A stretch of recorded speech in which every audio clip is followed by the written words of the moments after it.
सोचिए, चारों तरफ हजारों दुश्मन हो, बच निकलने की कोई उम्मीद न हो, और फिर भी एक राजा अपने साहस और बुद्धिमानी से पूरे साम्राज्य को बचा ले। क्या आप जानते हैं, छत्रपति शिवाजी महाराज की जिंदगी में एक ऐसी रात भी आई थी जिसने इतिहास की दिशा ही बदल दी। यह कहानी है उस महान पल की जब मौत सामने खड़ी थी, लेकिन जीत शिवाजी महाराज की हुई। साल 1660, बीजापुर का शक्तिशाली सेनापति सिद्दी जौहर अपनी विशाल सेना लेकर पन्हाला किले को चारों ओर से घेर चुका था। किले के अंदर भोजन और हथियार तेजी से कम हो रहे थे। हर गुजरता दिन संकट को बढ़ा रहा था।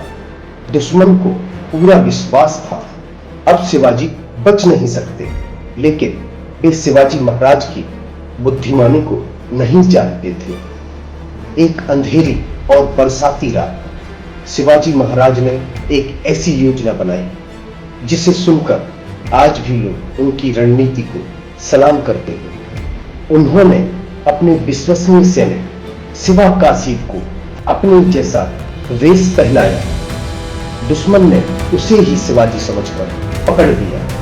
उधर असली शिवाजी महाराज कुछ चुनिंदा मामलों के साथ चुपचाप किले से निकल चुके, लेकिन असली परीक्षा अभी बाकी थी। जब दुश्मन को धोखे का पता चला तो हजारों सैनिक शिवाजी महाराज के पीछे दौड़ पड़े। रास्ते में थी घोर खेड़। यहीं पर सामने आए वीर बाजी प्रभु देशपांडे। उन्होंने कहा, महाराज आप आगे बढ़िए, जब तक मेरे शरीर में प्राण है कोई दुश्मन इस रास्ते से नहीं गुजर पाए।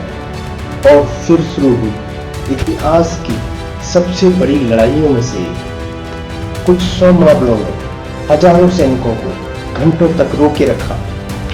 उधर शिवाजी महाराज सुरक्षित विशालगढ़ पहुंच गए। जैसे ही किले से तोप दागी गई, बाजी प्रभु समझ गए महाराज सुरक्षित पहुंच चुके हैं। अपने अंतिम क्षणों में उनके चेहरे पर संतोष था। उन्होंने मातृभूमि और अपने स्वामी के लिए प्राण न्यौछावर कर दिए। इसी बलिदान की याद में घोड़खेड़ का नाम हमेशा के लिए बदलकर पावनखेड़ रख दिया गया। शिवाजी महाराज की विजय केवल उनकी तलवार की वजह से नहीं थी, बल्कि ऐसे वीर साथियों की वजह से थी जो अपने प्राणों की परवाह किए बिना राष्ट्र के लिए लड़ते थे। यही कारण है कि आज भी छत्रपति शिवाजी महाराज और उनके वीर मावलों का साहस करोड़ों भारतीयों को प्रेरित करता है। अगर आपको ऐसे ही भारत के वीरों की सच्ची और प्रेरणादायक कहानियां पसंद हैं, तो वीर भारत चैनल को जरूर से सब्सक्राइब करें। जय भवानी।